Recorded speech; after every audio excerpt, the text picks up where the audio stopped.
Hi hello ನಮಸ್ತೆ one more Saanvi ಕುಕಿಂಗಿಗೆ ತಮ್ಮೆಲ್ಲರಿಗೂ ಸ್ವಾಗತ. ಸೊ ಇವತ್ತು ಹಾಲು ಪಲಾವ್ನ ಯಾವ ಥರ ಸಿಂಪಲ್ಲಾಗಿ ರೆಸ್ಟೋರೆಂಟ್ ಸ್ಟೈಲಲ್ಲಿ ಅದೇ ಟೇಸ್ಟಲ್ಲಿ ಮಾಡುವಂಥದ್ದು ಹೇಗೆ ಅಂತ ನಾನು ಈ ವಿಡಿಯೋದಲ್ಲಿ ತೋರಿಸ್ಕೊಟ್ಟಿದ್ದೀನಿ. ಸೊ ಅದಕ್ಕೆ ಮುಂಚೆ ಯಾರೆಲ್ಲ ನನ್ನ ಚಾನಲ್ ಸಬ್ಸ್ಕ್ರೈಬ್ ಮಾಡಿಲ್ಲೋ ಪ್ಲೀಸ್ ಸಬ್ಸ್ಕ್ರೈಬ್ ಮಾಡಿ ಸಪೋರ್ಟ್ ಮಾಡಿ ಅಂತ ಕೇಳ್ಕೊಳ್ತು. ಸೊ ಈ ವಿಡಿಯೋನ ಸ್ಟಾರ್ಟ್ ಮಾಡ್ತಾ ಇದ್ದೀನಿ. ನಾನಿಲ್ಲಿ ಒಂದು ಕುಕ್ಕರ್ನ ಕಾಯ್ಲಿಕ್ಕೆ ಇಟ್ಬಿಟ್ಟು ಒಂದು 2-3 ಸ್ಪೂನಷ್ಟು ತುಪ್ಪನ ಹಾಕ್ಕೊಳ್ತಾ ಇದ್ದೀನಿ. ತುಪ್ಪ ಬೇಡ ಅನ್ನೋರು ಸ್ಕಿಪ್ ಮಾಡಿ ಎಣ್ಣೆ ಹಾಕ್ಕೋಬೋದು.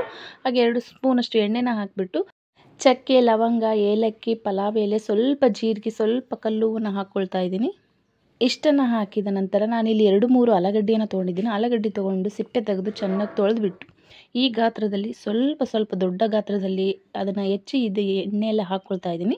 ಸೊ ಇದು ಸ್ವಲ್ಪ ಕಲರ್ ಚೇಂಜ್ ಆಗೋವರೆಗೂ ಇದನ್ನು ಫ್ರೈ ಮಾಡ್ಕೋಬೇಕಾಗುತ್ತೆ. ಸ್ವಲ್ಪ ಕಲರ್ ಗೋಲ್ಡ್ ಕಲರ್ ಬಂದ ನಂತರ ನಾನಿಲ್ಲಿ 2-3 ಈರುಳ್ಳಿನ ಉದ್ದುದ್ದಾಗಿ ಹೆಚ್ಕೊಂಡು ಅದನ್ನು ಕೂಡ ಹಾಕ್ಕೊಳ್ತಾ ಇದ್ದೀನಿ. ಇದು ಕೂಡ ಸೇಮ್ ಕಲರ್ ಚೇಂಜ್ ಆಗೋವರೆಗೂ ಆಲೂಗಡ್ಡೆ ಈರುಳ್ಳಿನ ಚೆನ್ನಾಗಿ ಫ್ರೈ ಮಾಡ್ಕೋಬೇಕಾಗುತ್ತೆ. ಫ್ರೈ ಮಾಡಿದ ನಂತರ ನಾನಿಲ್ಲಿ 1 ಸ್ಪೂನಷ್ಟು ಹಸಿ ಶುಂಠಿ ಬೆಳ್ಳುಳ್ಳಿ ಪೇಸ್ಟನ್ನು ಹಾಕ್ಕೊಂಡು ಮಿಕ್ಸ್ ಮಾಡ್ಕೊಳ್ತಾ ಇದ್ದೀನಿ. ಸೊ ಮಿಕ್ಸ್ ಮಾಡಿದ ನಂತರ ಕಲರ್ ಚೇಂಜ್ ಆಗೋವರೆಗೂ ಫ್ರೈ ಮಾಡ್ಕೊಳ್ತಾನೆ ಇರಬೇಕು. ಸೊ ನಾವು ಕಲರ್ ಚೇಂಜ್ ಆಗೋವರೆಗೂ ಫ್ರೈ ಮಾಡ್ಕೊಳ್ತಾ ಇದ್ದೀನಿ. ಸೊ ಹಾಗೆ ಇದು ಸ್ವಲ್ಪ ಫ್ರೈ ಆದ ನಂತರ ನಾನಿಲ್ಲಿ ಒಂದು ಟೊಮೊಟೊನ ಚಿಕ್ಕದಾಗಿ ಹೆಚ್ಕೊಂಡು ಅದನ್ನು ಕೂಡ ಹಾಕ್ಕೊಳ್ತಾ ಇದ್ದೀನಿ. ಇದು ಕೂಡ ಅಷ್ಟೇ ಟೊಮೊಟೊ ಸ್ಮೂತ್ ಆಗಬೇಕು. ಸೊ ಅಲ್ಲಿವರೆಗೂ ಇದನ್ನು ಫ್ರೈ ಮಾಡ್ಕೊಳ್ತಾ ಇರಬೇಕು. ಟೊಮೊಟೊ ಬೇಗ ಸ್ಮೂತ್ ಆಗಲಿ ಅನ್ನೋ ಕಾರಣಕ್ಕೆ ರುಚಿಗೆ ತಕ್ಕಷ್ಟು ಉಪ್ಪನ್ನು ಹಾಕ್ತಾ ಇದ್ದೀನಿ. ಅದ್ರ ಜೊತೆಗೆ 2 ಸ್ಪೂನಷ್ಟು ಖಾರದ ಪುಡಿನ ಹಾಕ್ಕೊಳ್ತಾ ಇದ್ದೀನಿ. ಖಾರನ ನೋಡಿಬಿಟ್ಟು ಹಾಕ್ಕೊಳ್ಳಿ. 1 ಸ್ಪೂನಷ್ಟು ಜೀರಿಗೆ, 1 ಸ್ಪೂನಷ್ಟು ಗರಂ ಮಸಾಲ ಇಷ್ಟನ್ನು ಹಾಕ್ಕೊಳ್ತಾ ಇದ್ದೀನಿ. ಇಷ್ಟನ್ನು ಹಾಕಿ ಚೆನ್ನಾಗಿ ಇದನ್ನು ಮಿಕ್ಸ್ ಮಾಡ್ಕೊಳ್ತಾ ಇದ್ದೀನಿ.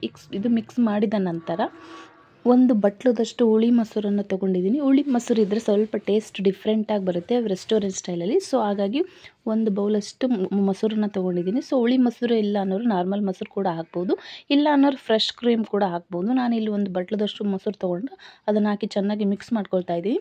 ಹಾಗೆ ನಾನಿಲ್ಲಿ 2 ಲೋಟದಷ್ಟು ಬಾಸುಮತಿ ರೈಸ್ನ ನೆನೆ ಇಟ್ಟಿದ್ದೆ ಒಂದು 10 ನಿಮಿಷ. ಇಟ್ಟಿರುವಂಥ ಅಕ್ಕಿಯನ್ನು ತೊಳೆದ್ಬಿಟ್ಟು ಈಗ ಹಾಕ್ತಾ ಇದ್ದೀನಿ. ಹಾಕಿ ಚೆನ್ನಾಗಿ ಇದನ್ನು ಮಿಕ್ಸ್ ಮಾಡ್ಕೊಳ್ತಾ ಇದ್ದೀನಿ. ಈ ಥರ ಚೆನ್ನಾಗಿ ಮಿಕ್ಸ್ ಮಾಡ್ಕೋಬೇಕು. ಒಂದು 2-3 ಟೈಮು ಮಸಾಲೆ ಮೇಲೆ ಬರುತ್ತೆ. ಸೊ ಹಾಗಾಗಿ ಅದು ಬರಬಾರ್ದು ಅಂದರೆ ಚೆನ್ನಾಗಿ ಮಿಕ್ಸ್ ಮಾಡ್ಕೋಬೇಕು. ಸೊ ಈಗ ನೀರು ಎಷ್ಟು ಬೇಕೋ ಅಷ್ಟು ನೀರನ್ನು ಹಾಕ್ಕೊಳ್ತಾ ಇದ್ದೀನಿ. ನಿಮಗೆ ಕರೆಕ್ಟಾಗಿ ಮೆಜರ್ಮೆಂಟ್ ಬೇಕು ಅಂದರೆ ಸೊ 1 ಲೋಟ ಅಕ್ಕಿ ಅಷ್ಟಿಗೆ 3 ಲೋಟದಷ್ಟು ನೀರನ್ನು ಹಾಕಿ. ಸೊ ಅಲ್ಲಿ ಮೆಜರ್ಮೆಂಟ್ ನಿಮಗೆ ಗೊತ್ತಾಗುತ್ತೆ ಯಾವ ಥರ ಅಂತ. ಚಿಕ್ಕದಾಗಿ ಕತ್ತರಿಸಿರುವ ಕೊತ್ತಂಬರಿ ಹಾಗೆ ಪುದೀನ, ರುಚಿಗೆ ತಕ್ಕಷ್ಟು ಉಪ್ಪನ್ನು ಹಾಕಿ ಚೆನ್ನಾಗಿ ಮಿಕ್ಸ್ ಮಾಡ್ಕೊಳ್ತಾ ಇದ್ದೀನಿ. ಸೊ ಈ ಥರ ಚೆನ್ನಾಗಿ ಮಿಕ್ಸ್ ಮಾಡ್ಕೊಂಡು ಇನ್ನೊಂದು ಟೈಮ್ ಸೊ ಲಿಟ್ಲನ್ನ ಕ್ಲೋಸ್ ಮಾಡಿ ಬಿಟ್ಬಿಡಬೇಕು. ನಾನು ಕುಕ್ಕರ್ ಲಿಟ್ಲನ್ನ ಈಗ ಕ್ಲೋಸ್ ಮಾಡ್ತಾ ಇದ್ದೀನಿ. ಸೊ 1 ವಿಷಲ್ ಆದ್ರೆ ಸಾಕು.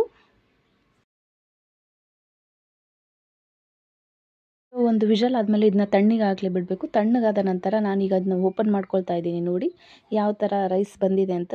ಎಷ್ಟು ಉದುರಾಗಿ ಎಷ್ಟು ಸ್ಪೈಸಿಯಾಗಿ ಬಂದಿದೆ ಅಂದರೆ ಸಖತ್ತು ಸ್ಪೈಸಿಯಾಗಿ ಬಂದಿದೆ. ನೋಡ್ತಾ ಇರ್ಬೋದು ನೀವೇ ಯಾವ ಥರ ಕಾಣ್ತಾ ಇದೆ ಅಂತ. ರೈಸು ಎಷ್ಟು ಉದುರಾಗಿ ಬಂದಿದೆ ಅಂತ ನೋಡಿದ್ರಲ್ಲ. ಸಿಂಪಲ್ಲಾಗಿ ಸಖತ್ತಾಗಿ ಯಾವ ಥರ ಆಲೂ ಪಲಾವ್ನ ಮಾಡ್ಕೋಬೋದು ಅಂತ ಈ ವಿಡಿಯೋದಲ್ಲಿ ತೋರಿಸ್ಕೊಟ್ಟಿದ್ದೀನಿ. ಸೊ ಇದನ್ನು ಬ್ರೇಕ್ಫಾಸ್ಟು, ಲಂಚು, ಡಿನ್ನರ್ ಯಾವ ಟೈಮಲ್ಲಿ ಬೇಕಾದರೂ ಮಾಡ್ಕೋಬೋದು. ಸೂಪರ್ ಟೇಸ್ಟಿಯಾಗಿ ಇರುತ್ತೆ. ಸೊ ಇದ್ರ ಜೊತೆಗೆ ನೀವು ಚಟ್ನಿ ಇಲ್ಲಾಂದರೆ ರಾಯ್ತ ಕೂಡ ಮಾಡ್ಕೋಬೋದು. ಸೊ ಈ ಆಲೂ ಪಲಾವ್ ನಿಮ್ಗೆ ಇಷ್ಟ ಆಗಿದೆ ಅಂದ್ಕೊತೀನಿ. ಇಷ್ಟ ಆಗಿದ್ದರೆ ಪ್ಲೀಸ್ ಸಾನ್ವಿ ಕುಕಿಂಗನ್ನು ಸಬ್ಸ್ಕ್ರೈಬ್ ಮಾಡಿ ಹಾಗೆ ಸಪೋರ್ಟ್ ಮಾಡಿ ಅಂತ ಕೇಳ್ಕೊಳ್ತಾ ಸೊ ಈ ವಿಡಿಯೋನ ಇಲ್ಲಿಗೆ ಎಂಡ್ ಮಾಡ್ತಾ ಇದ್ದೀನಿ. ನೆಕ್ಸ್ಟ್ ಇನ್ನೊಂದು ಕುಕಿಂಗ್ ವಿಡಿಯೋದಲ್ಲಿ ಸಿಗ್ತೀನಿ. ಅಲ್ಲಿವರೆಗೂ ಬಾಯ್. Thank for watching.